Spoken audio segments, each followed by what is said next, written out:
बिस्मिल्लाहिर्रहमानिर्रहीम। अस्सलाम वालेकुम। मेरा नाम मोहम्मद कमाल है और मैं एक लीगल एडवाइज़र हूँ। उम्मीद है आप ठीक ठाक होंगे, खुशपाश होंगे। मैं भी अल्लाह के शुक्र से ठीक ठाक हूँ।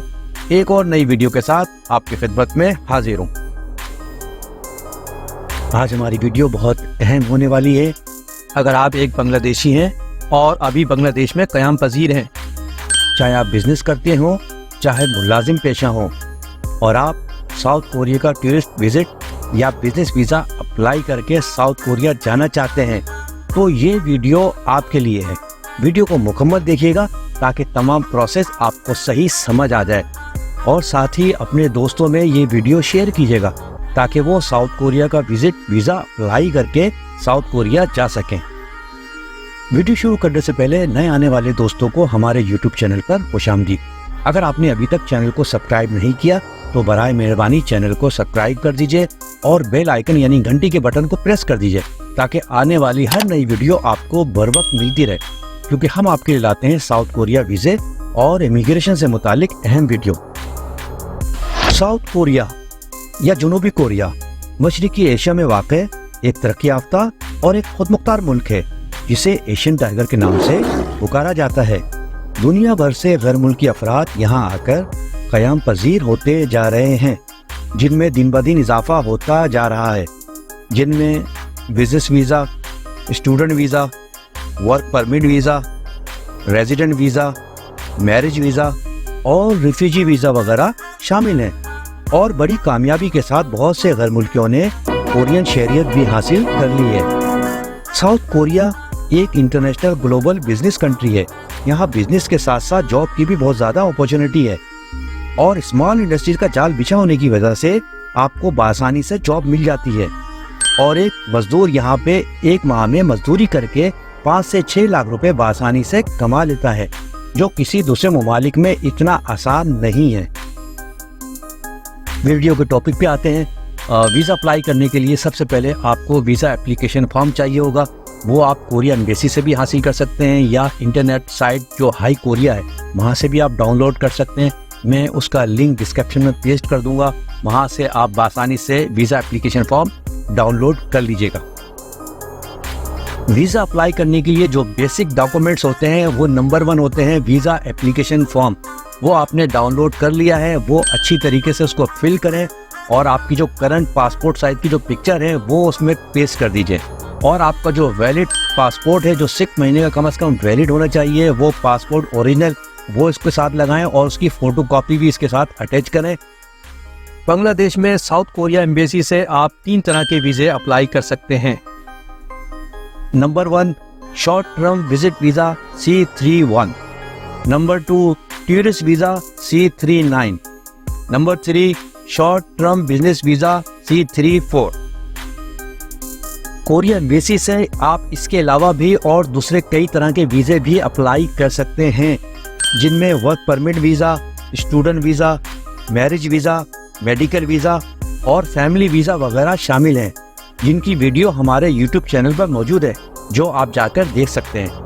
क्योंकि आज हमारी वीडियो का मौजू विजिट वीज़ा है, लिहाजा हम आपको विजिट वीज़े के बारे में ही बताएंगे, वरना वीडियो काफ़ी लंबी हो जाएगी। अभी मैंने आपको बताया था कि आप 3 तरह के विजिट वीज़े अप्लाई कर सकते हैं, जिसमें नंबर 1 C31, नंबर 2 C39 और नंबर 3 C34 शामिल हैं।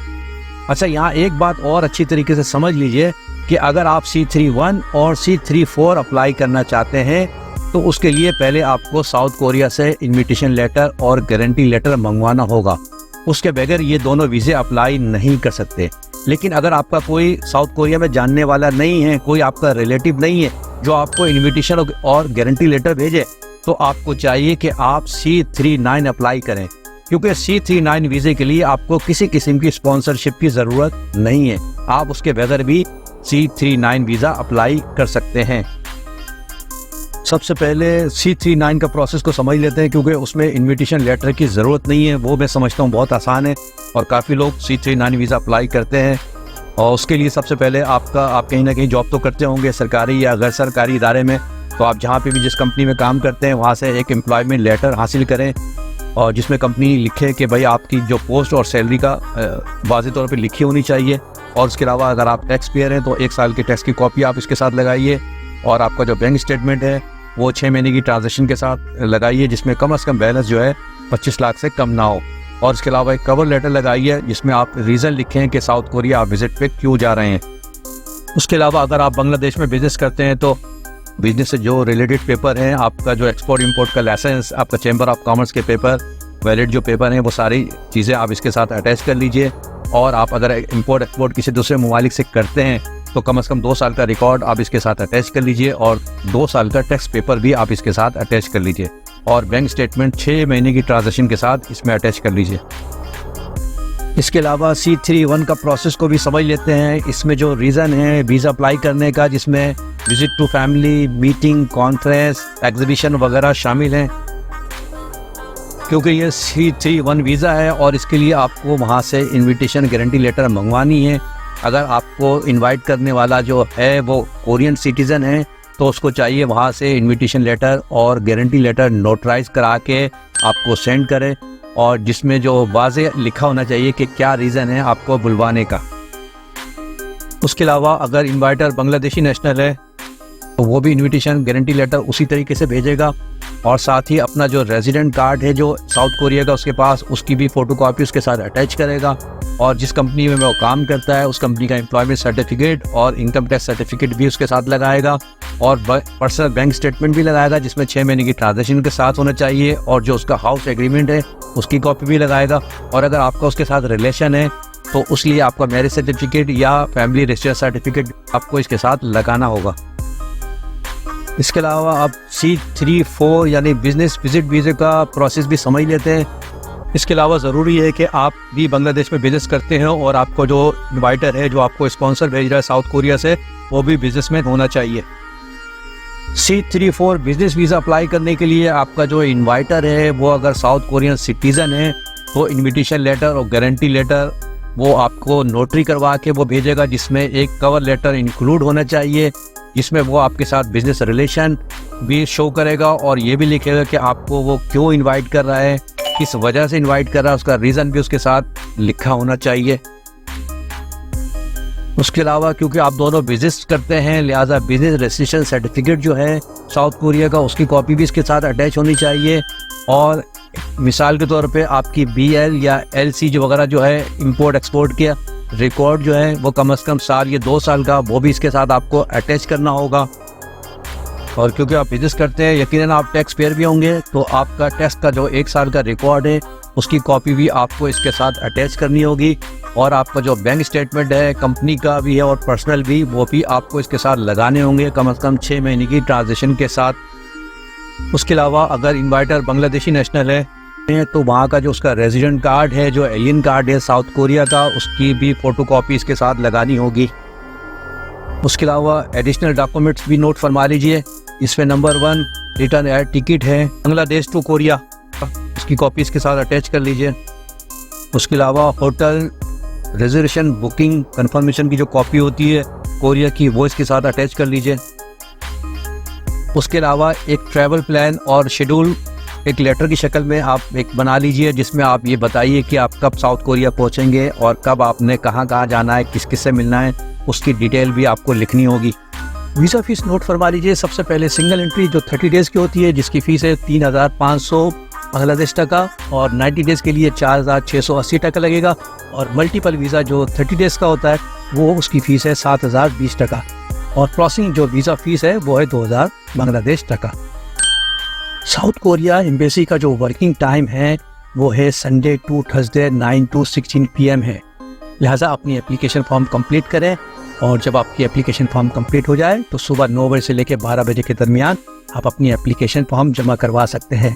और बाद में जब आपको पासपोर्ट रिसीव करना हो तो 2 बजे से लेकर 4 बजे तक अपने पासपोर्ट को रिसीव कर सकते हैं। जो एम्बेसी का जो प्रोसेस टाइम है वो कम से कम 1 हफ्ता है, इससे ज़्यादा भी लग सकता है। साउथ कोरिया एम्बेसी ढाका में मौजूद है। एम्बेसी का address, contact number, email address वगैरह आप स्क्रीन पर देख रहे होंगे। अच्छी तरीके से नोट फरमा लीजिए। जब आपको वीज़ा अप्लाई करना हो तो आप अपने डॉक्यूमेंट्स को पहले कंप्लीट करें और एम्बेसी जाने से पहले एक बार कॉल कर लें तो फिर ज़्यादा बेहतर होगा। इसके अलावा जब आप वीज़ा अप्लाई कर लेते हैं, वीज़ा अप्लाई करने के बाद वीज़े का जो रिज़ल्ट है वो एम्बेसी आपको कॉल करके या ईमेल करके नहीं बताएगी। उसके लिए उनकी अलग वीज़ा वेबसाइट है जिसको आप स्क्रीन पे देख रहे होंगे, www.visa.go.kr। आप वहाँ पे जाएं और अपना स्टेटस, अपना रिज़ल्ट चेक कर लीजिए।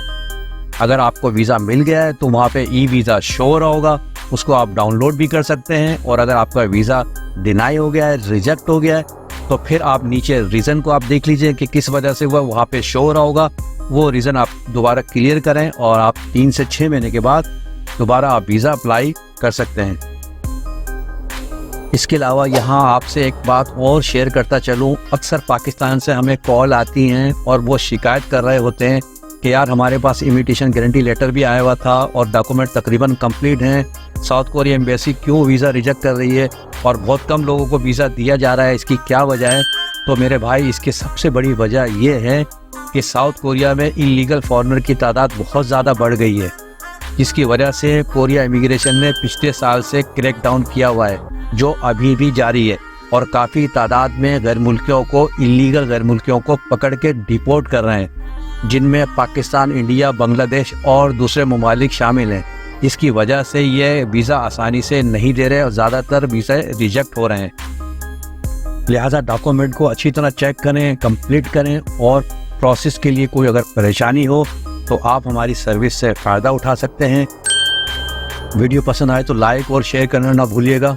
आखिर में, अगर आप कोरिया में रहते हैं और कोरिया में रहते हुए आपको किसी किस्म की लीगल इशू पे कोई परेशानी हो, चाहे कोरिया इमिग्रेशन के मुताबिक हो या कोरिया के वीज़े से मुतालिक हो या कोरिया के पुलिस और कोर्ट के केसेस से मुतालिक हो, आप हमसे रब्ता कर सकते हैं। हम इंशाल्लाह आपको मशवरा भी देंगे और हमारी लॉ फर्म आपका प्रोसेस भी करेगी। हमारी लॉ फर्म कोरिया इमिग्रेशन का एक रजिस्टर्ड इदारा है। अगली वीडियो के साथ फिर हाजिर होऊंगा। खुश रहें, अपना ख्याल रखें। अल्लाह निगहबान। खुदा हाफिज़।